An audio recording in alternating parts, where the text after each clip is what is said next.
మనకు తెలిసి ఒక ఊర్లో అమ్డాలు ఉంటే ఇద్దరు అన్నదమ్ములు, లేదంటే ఇంకో ఇద్దరు, ఇట్లా 2-3 కుటుంబాలు ఉంటే మా ఎక్కువ. అప్పుడప్పుడు అమ్డాలతో కలిపి టీవీలను ఇంకేదన్నా ప్రోగ్రామో చేస్తే ఊళ్ళ నుంచి చాలా మంది అన్నదమ్ములు అక్క చెల్లెలు వస్తారు. కానీ అట్లా వచ్చి ప్రోగ్రామ్ అయిపోగానే మళ్ళీ ఎవరి ఇళ్ళ కాళ్ళు వెళ్ళిపోతారు. కానీ గీడ చూడురిగా ఎట్లున్నదో కథ.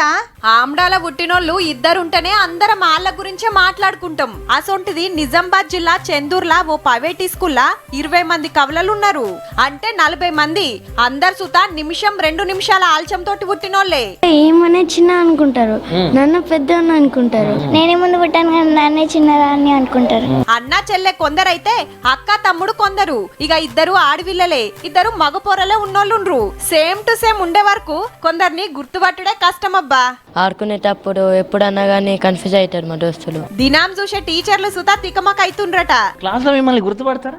గుర్తుపట్టారు. నా మార్క్స్ ఏమో తనకి ఇస్తారు, తన మార్క్స్ ఏమో నాకు ఇస్తారు ఫోటోలో. ఒకసారి నాకు ఎక్కువ మార్క్స్ వస్తే తనకి అప్రిషియేట్ చేశారు టీచర్. అయ్యో నేను మర్చిపోయాను, నేను తను నువ్వు అనుకున్నాను అని అన్నాడు. ఇక చదువు చెప్పే సార్లను టీచర్లను మందలిస్తే క్వశ్చన్ పేపర్స్ ఇచ్చి నాకు ఇందాక ఇచ్చాం కదా మళ్ళీ ఏంటి అనే సిచ్యువేషన్ కూడా ఒక్కొక్కసారి వస్తూ ఉంటుంది.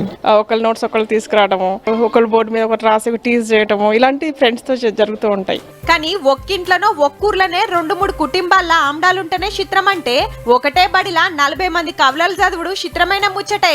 ఏ బడికైనా పోరలు తెచ్చిన ర్యాంకులతోనే పేరొస్తది. కానీ ఈ బడికి మాత్రం ఆమ్డాలతోని పేరు పోయింది పో.